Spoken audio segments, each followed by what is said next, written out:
जय श्री राम।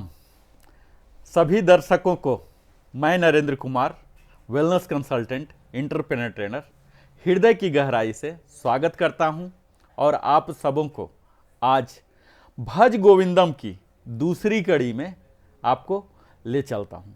पहली कड़ी में हमने देखा आदि गुरु शंकराचार्य जो भज गोविंदम के रचयिता हैं, इनके जीवनी के बारे में बताया, इनका भज गोविंदम के पीछे क्या उद्देश्य था, ये सब हमने बताया। आपने देखा होगा, हमारे पिछले वीडियो में डिस्क्रिप्शन में भी दे दूंगा। पिछले वीडियो में हमने बात किया भज गोविंदम का कि आखिर मूल उद्देश्य क्या है।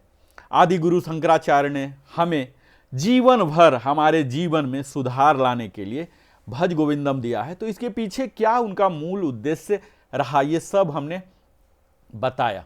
यहाँ पर हमने भज गोविंदम में बताया कि किस प्रकार इसकी रचना हुई, कौन सी ऐसी परिस्थितियाँ थीं, ये सब जानने के लिए आप हमारा प्रथम वीडियो देख लें। हमने अपने वीडियो में, अगर आप पहली बार आए होंगे तो आप चाहते हैं कि निरंतर आप हमारे वीडियो से जुड़े रहें, हमारे विचारों से सहमत हैं, तो आप हमारे चैनल लिविंग हैप्पी को अवश्य ही सब्सक्राइब कर लें, लाइक करें, कमेंट करें और अपने सगे संबंधियों के साथ भी साझा करें, और तब आपको हम भज गोविंदम की यात्रा पर ले चलते हैं। यह मोह मुग्धर का पहला श्लोक पिछली बार हमने कवर कर लिया, लेकिन मैं फिर से एक बार रिसाइट कर देता हूं ताकि आपका माइंड सेट हो जाए। भज गोविंदम भज गोविंदम, गोविंदम भज मूढ़ मते, संप्राप्ते संहिते काले, नहीं नहीं रक्षति दुकृत करणे। इसी प्रकार हमने प्रथम श्लोक में आपको श्लोक सुनाया, उसका भावार्थ सुनाया, व्याख्या सुनाया, और आपको मैं उदाहरण के साथ भी वास्तविक जीवन में हम किस प्रकार इसे आचरण में ला सकते हैं, इसके बारे में भी उदाहरण देकर प्रस्तुत किया। यही पैटर्न मेरे पूरे 33 श्लोक में होने जा रहा है। तो आज का वीडियो मैं समर्पित करता हूं भज गोविंदम मोह मुग्धर के दूसरे श्लोक में। तो सबसे पहले हम इस श्लोक का ही उच्चारण कर लेते हैं। मुझे उम्मीद है आप भी मेरे साथ उच्चारण करेंगे। मूढ़ जहि धनागम तृष्णाम, कुरु सद्बुद्धि मनसि वितृष्णाम, यल्लभेसे निज कर्मोपातम, वितम तेन विनोदय चित्तम। हे मोहित बुद्धि, धन एकत्र करने के लोग को त्यागो, अपने मन से इन समस्त कामनाओं का त्याग करो, सत्य के पाठ का अनुसरण करो, अपने परिश्रम से जो धन प्राप्त हो उससे ही अपने मन को प्रसन्न करो। इसका मुख्य उद्देश्य क्या है? तो यहां हमें आदि गुरु शंकराचार्य मुख्य संदेश के रूप में धन का त्याग, कामनाओं का त्याग, सत्य और धर्म का पालन, परिश्रम और संतोष के गुण को अपने अंदर विकास करने पर जोर दे रहे हैं। हम अनावश्यक इच्छाएं रखे रहते हैं, तो इनका हमें त्याग करने के लिए आदि गुरु शंकराचार्य बता रहे हैं। एक साधारण और संतोषपूर्ण जीने का उपदेश यहां दिया जा रहा है। यहां मोहित बुद्धि जो आपने देखा श्लोक में, इससे तात्पर्य उन लोगों से है जो सांसारिक इच्छाओं और धन के प्रति अत्यधिक आसक्ति, मोह रखते हैं। यहां समझाया जा रहा है कि धन का संचय करने की जो प्रवृत्ति है और इसके प्रति अनावश्यक लालसा केवल दुख और चिंता को जन्म देती है। इसके स्थान पर अगर हम सत्य और धर्म के मार्ग का अनुसरण करना चाहिए, जो धन या संसाधन हमें परिश्रम से प्राप्त हो उसी में संतोष करना चाहिए।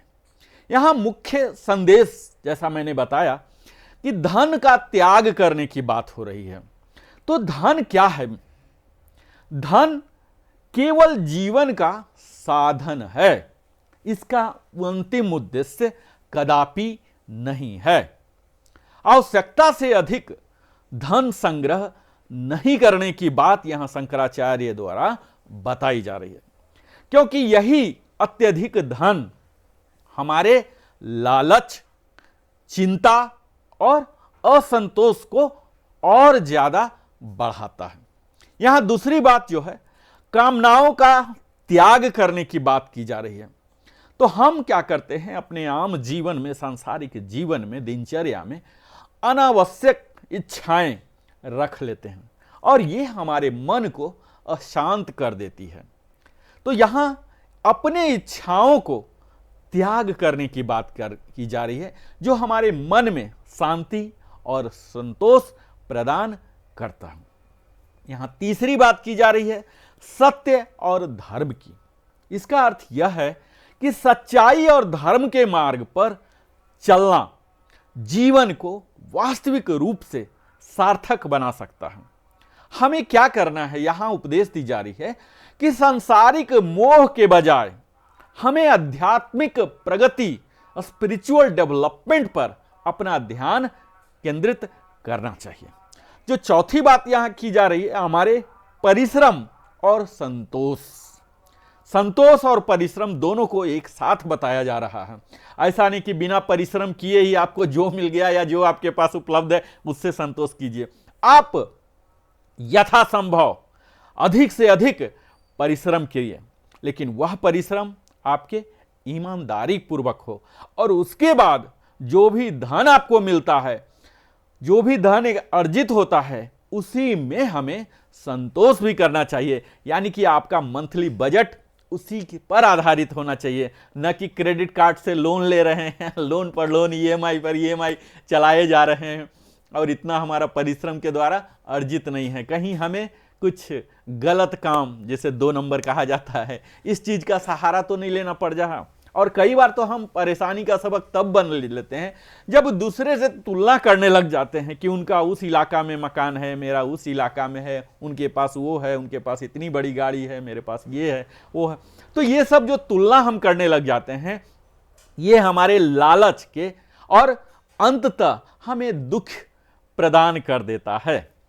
तो इससे बचने का उपदेश यहां आदि गुरु शंकराचार्य के द्वारा दिया जा रहा है।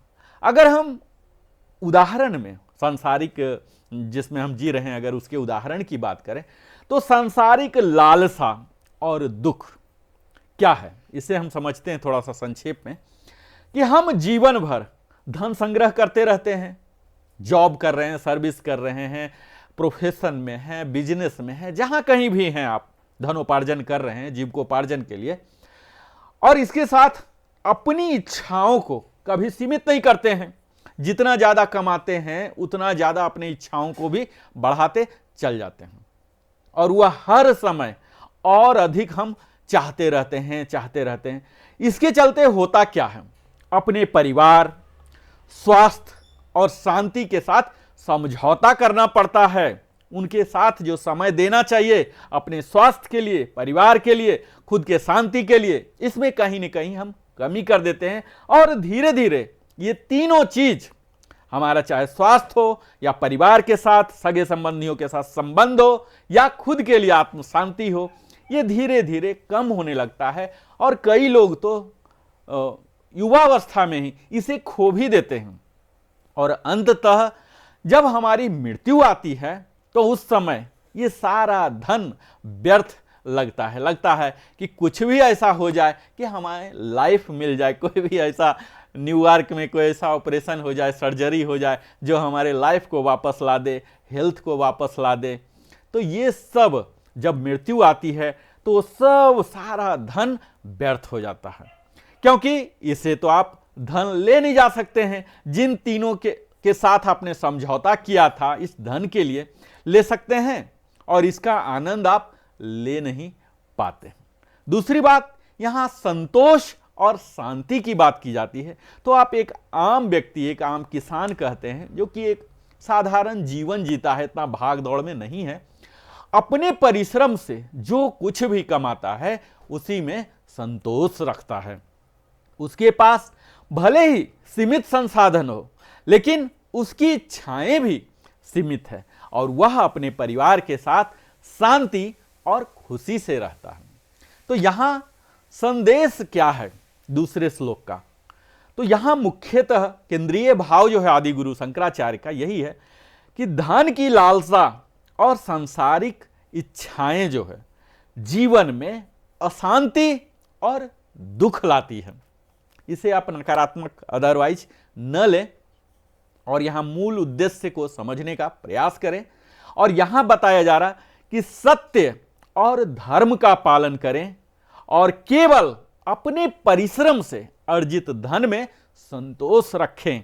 अनावश्यक इच्छाओं का त्याग कर संतुलित और आध्यात्मिक जीवन जीने का यहां संदेश दिया जा रहा है। तो हमें क्या करना है अंततः? अगर एक लाइन में पिरोने की बात की जाए तो मैं आप सबों को यही कहूंगा कि धन और इच्छाओं के पीछे भागने से बेहतर है कि अपनी सीमाओं को पहचानें, हमारी क्या संभावनाएं, क्या पोटेंशियल है, और जीवन को ईमानदारी और संतोष के साथ व्यतीत करें।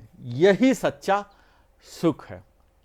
बहुत बहुत धन्यवाद, आप हमारे साथ अपने जीवन का बहुमूल्य समय देते हैं।